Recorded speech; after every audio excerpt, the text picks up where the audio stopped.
Even with the many improvements in tape technology that we've seen over the past 2 decades, there are still those who are concerned that a skills gap is going to inhibit the adoption of tape technology going forward.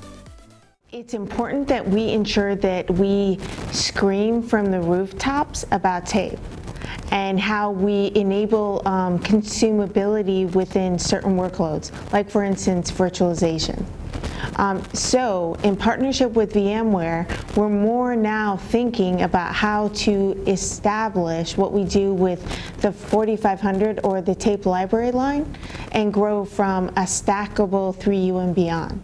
Be careful. People of our age group have a tape experience, and a lot of it is ejecting the VCR and pulling out the 3 threads of tape inside and trying to get the rest of it out of there, right?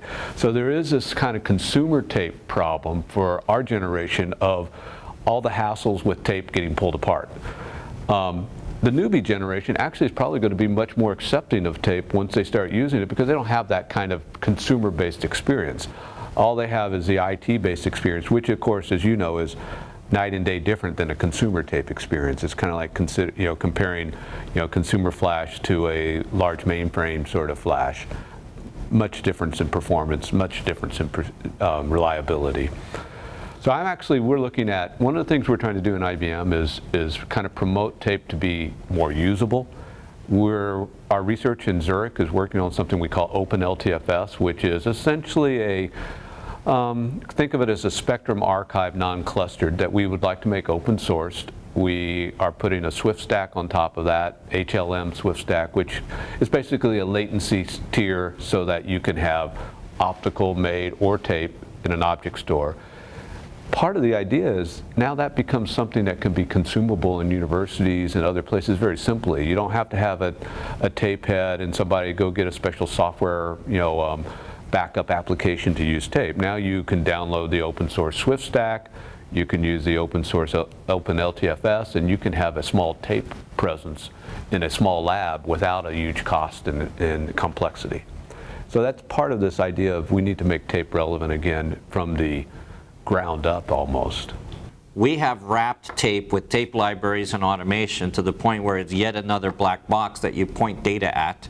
And with most of that automation, rarely do you have to physically touch a tape cartridge, physically mount a tape cartridge, or physically put a tape cartridge in a box and ship it off somewhere, depending on your business. A lot of media and entertainment that used to be familiar with Betamax and VHS videotape have easily switched over to LTO tape as an alternative that stores hundreds of hours of high-definition video on a single cartridge.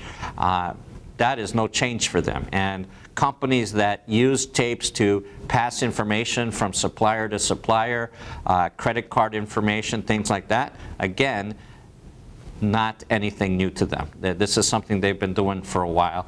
I don't see really any unique skills that couldn't be learned in a few days or a few weeks regarding tape. There's the proper handling of tape. Don't pour coffee on it. Don't run over the cartridge with a truck.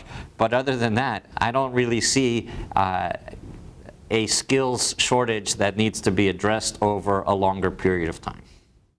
With today's announcement of a new LTO 8 tape drive, IBM is demonstrating its continued support for the LTO tape roadmap. To learn more about IBM's products and solutions with respect to tape technology, contact your IBM representative or IBM business partner today.